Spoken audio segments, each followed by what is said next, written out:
Usually I like to start these videos with context, something to catch people up to speed and explain exactly why what I'm talking about is important in the scope of the gaming industry. With Hi-Fi Rush though, it's really difficult to do that because of how this game came completely out of nowhere. Released digitally on the same day of its reveal, Tango Gameworks' new game was a huge surprise to everyone, immediately making a name for itself thanks to its unique combat, striking art direction, and infectious energy. Just from the trailer alone, I knew this was a game I had to try out, and I'm so glad that I did. Without getting too ahead of myself, Hi-Fi Rush is not only the first solid Game of the Year contender of 2023, but the most refreshing and exciting AAA game release in years. That's a bold claim, especially when so many critically acclaimed games are released every single year, but let me explain myself. This game's primary premise is that it's an action game where absolutely everything is tied to the rhythm. As a musician, this kind of game design is pure magic to me, and it's certainly not the first game with this concept. The most notable prior examples are No Straight Roads and Metal Hellsinger, both of which I played and enjoyed. But Hi-Fi Rush sets itself apart from these titles by taking the same concept and putting it at the largest scale I've ever seen. On one hand, it's significantly longer than both of those games, with about twice the length of each, but on the other, it truly feels like everything here is locked in with the rhythm. That means your action, sure, but it also means the movement of enemies, or the choreography in cutscenes, or even background elements in the stages. And combine that with AAA production value that previous attempts did not have the benefit of, and this is the most fully realized I have ever seen this concept. The reason I find rhythm games like this so entrancing is because of how fantastic they are at grabbing your attention and holding onto it with an iron fist. Anytime I start something in a rhythm game, I am completely locked in until I see it through to the end. I discovered this very early in my life through games like Guitar Hero and Rock Band, and those games led me to quickly discovering how much I love playing music for the exact same reason. This feeling isn't exclusive to rhythm games, though. The other genre where it shows up frequently for me is action games, more specifically those along the lines of Devil May Cry or Bayonetta. Those are intense games that will push you to absolute mastery of their mechanics, and each combat encounter requires both precise control and tight execution. Playing those games to me is like choreographing an action sequence in your head and then playing it out, and it has the exact same effects as rhythm games to me. The moment a fight starts, I am completely locked in. And I bring up both of these genres to introduce the combat in Hi-Fi Rush, which is essentially a combination of the two, and it's incredible. This isn't exactly the most demanding game out there, so it won't require the same level of concentration as something like Devil May Cry that I mentioned earlier, but playing on normal difficulty, I found the whole journey pretty comfortable. That's far from an issue though, as this is without a doubt one of the most mentally engaging games I have ever played. Fans of action games will find themselves right at home and pick up the mechanics easily, while rhythm games fans won't take long to fall into the groove of every stage. And as a fan of both, I was in love immediately. Even without the rhythm mechanics, the combat here would be pretty fun. It's easy to pick up on the light and heavy attack system, and combos are all distinct enough that it probably won't be long before you start coming up with fun ideas on how to string them all together. It's really enjoyable, and that enjoyment only increases the further you get into the game and the more abilities you unlock. The dodge and parry mechanics both make for some pretty fun ways to avoid damage, and I personally found parrying especially satisfying. There's a few minor nitpicks I have, such as the lack of a lock-on function, but nothing enough to detract from the experience in any significant way.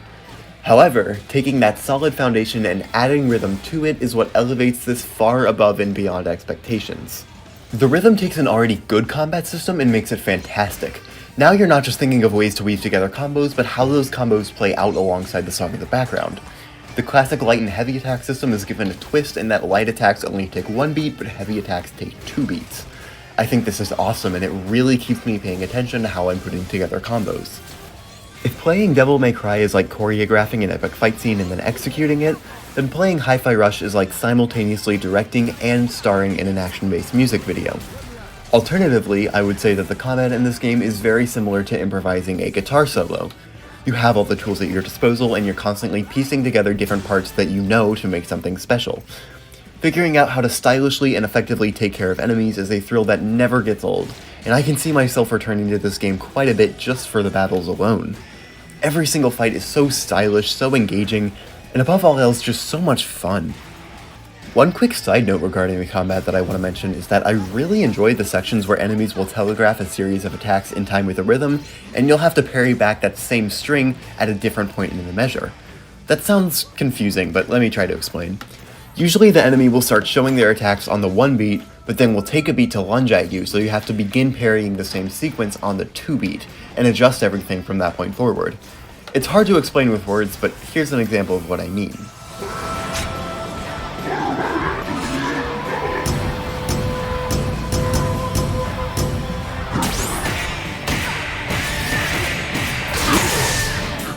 This definitely caught me off guard at first, but as soon as I realized what the game was actually asking of me, I found recontextualizing the rhythm to be an extremely exciting challenge that forced my attention in a unique way that rhythm games usually don't require of me.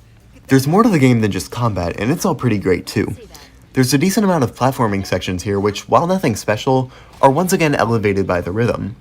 The groove here feels like a much more relaxed version of the music levels in Rayman Legends if you've played that. These feel more like transition pieces between the major fights of each level, giving the game a structure that has you smoothly winding between the parts of each stage like a song with a typical verse-chorus structure. There's a good amount of variety here too, with some unique parts such as rail grinding or side-scrolling serving as bridges to further the song structure analogy. These levels are all incredibly well-paced because of the approach to structure that the team went with here. I should also note that within all of the levels you're given great incentive to explore. They're fairly linear, so you'll never be wasting too much time without progressing, but there's a good amount of content off of the immediate beaten path. In these spots you'll find upgrade items, gears to spend at in-game shops, or even some hidden dialogue with NPCs or notes scattered throughout the stages. I especially love the dialogue with the NPCs here, and I'll go more into depth towards the writing later on, but I thought these were all really funny and often able to give you some insight into the character traits of the main villains who you're working to reach. The stages can also have quite a few recurring jokes that I really enjoyed. And these are all optional, so you're free to blaze straight to the end if you want, but I always did find these really worthwhile, and I never felt like they interfered with the pacing of the levels. The last aspect I want to touch on regarding the main stages are the boss fights, which I think are all really fun. They all raise the spectacle through the roof and make for some truly climactic tests of your abilities, especially as they're all paired with fantastic musical choices that I'll touch more on later. My only issue is that I wish there were more of them. There's one at the beginning of each of the first 2 stages, so at first I assumed that there would be one at the end of every level, but after that you go through most of the game without running into a single one. The next time you fight a traditional boss encounter is the 9th stage out of 12 in total, and from there you fight one practically every stage until the credits roll. I'm not saying there needed to be one at the end of every single level, but I definitely would have appreciated some more being added, because I really enjoyed the few that we have. Outside of the main levels, there's these scenes in the hideout, which allow the player to slow down and take a quick break. Since the game is so engaging, this is very appreciated, as things could easily start to get quite exhausting. This is also where you get a chance to upgrade your abilities with gears from the levels. More exciting to me, however, is how these sections allow you to engage with the game's writing. So from the game's reveal trailer, I had pretty high expectations for the gameplay, and I feel like I've established pretty well at this point why the game is overwhelmingly successful in that regard to me. An area that I had little to no expectations for, on the other hand, was the writing. While playing through the game for the first time, I was surprised at how much I found myself laughing. The story definitely isn't anything grand, but it really doesn't need to be. What it is a fairly enjoyable setup for some awesome rhythm action and a lot of really funny jokes. The characters and voice acting are what really brought the interactions in this game together for me. They're not exactly in-depth and can be stereotyped pretty easily, but that doesn't mean that they aren't a super fun group of companions. This is also the reason that a lot of the humor in the game works so well. These characters have such strong personalities that hearing them bounce off of each other is always entertaining. They're not just comedic relief though, and there's multiple moments that prove the cast to genuinely have quite a bit of heart, especially towards the end of the game. By the time the credits rolled, I loved the whole cast. In other aspects of the game, it really feels like the writers here went all out in letting their influences shine. There's a lot of humor that directly references popular culture such as Scott Pilgrim vs. the World, JoJo's Bizarre Adventure, and even one particularly direct reference to Xenogears. I feel like more than anything, this is a glimpse into the mindset that the team behind the game was working with. It's an infectiously fun experience, and that's largely because of how much of a labor of love the game comes across as thanks to scenes like these. And there may be no area in which that labor of love is more evident than in the game's absolutely gorgeous aesthetics. I adore the visual style of this game, and it's the perfect representation of everything that the game is. It's flashy, stylish, meticulously constructed, and a ton of fun. The game's cutscenes take quite a bit of influence from Into the Spider-Verse in regards to how they handle things like frame rate, keyframes, and shading to make them look as close to a comic book as possible. And it looks fantastic. The whole game manages to look straight out of a 2D cartoon, which is especially impressive given that nearly the whole thing is rendered in full 3D. Even when the rare 2D cutscene does show up, it transitions into 3D visuals so seamlessly that you barely even notice. How about...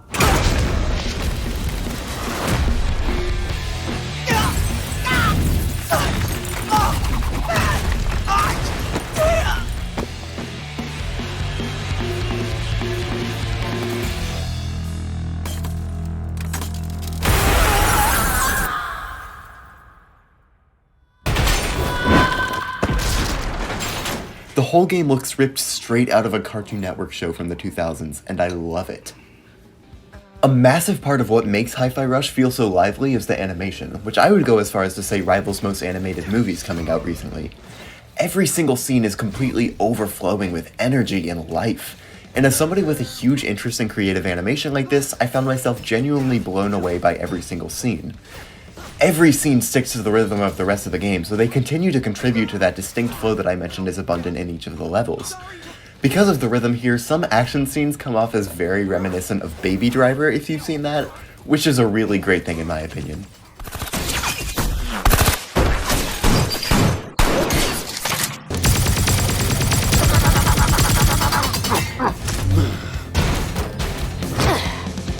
There's so many incredible visual effects here that I could honestly go on and on about how incredible the animation is, but the main point is that this is one of the best looking games I've ever played.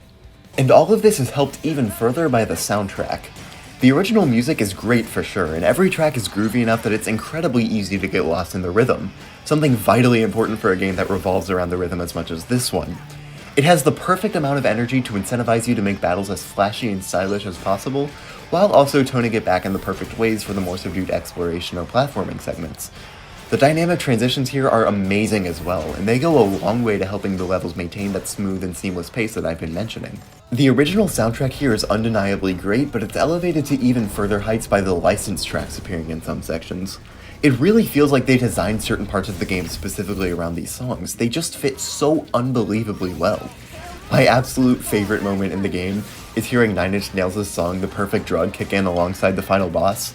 It's such an exciting fight that gets pushed to be even better because of the music playing behind it.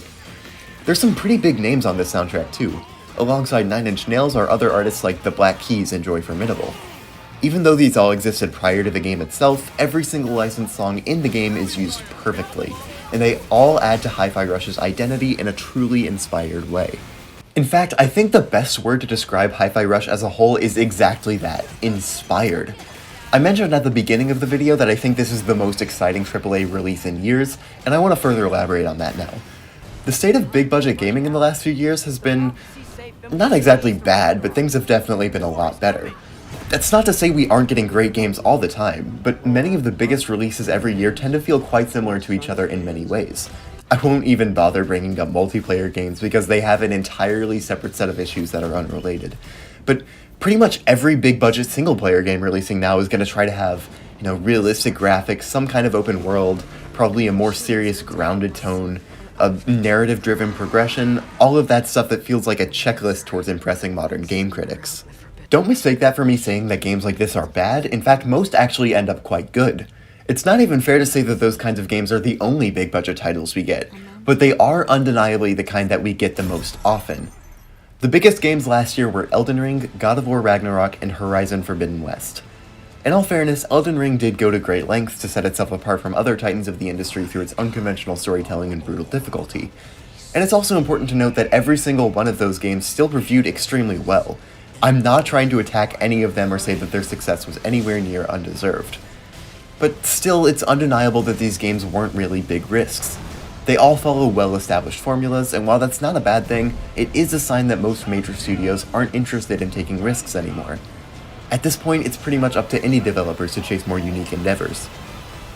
My favorite generation of gaming is the PS2 generation, specifically because of how unbelievably creative that console's library was. New IPs and genres were popping up left and right, and every year multiple new revolutionary titles were coming out. They certainly weren't all home runs, but it's difficult to find any console library that even compares in terms of variety. Slowly over the years, games have started to get more and more similar, and they've been consistently high quality ever since, so it's hard to complain too much, but people like me will always be wishing for new and unique experiences that you can't find anywhere else.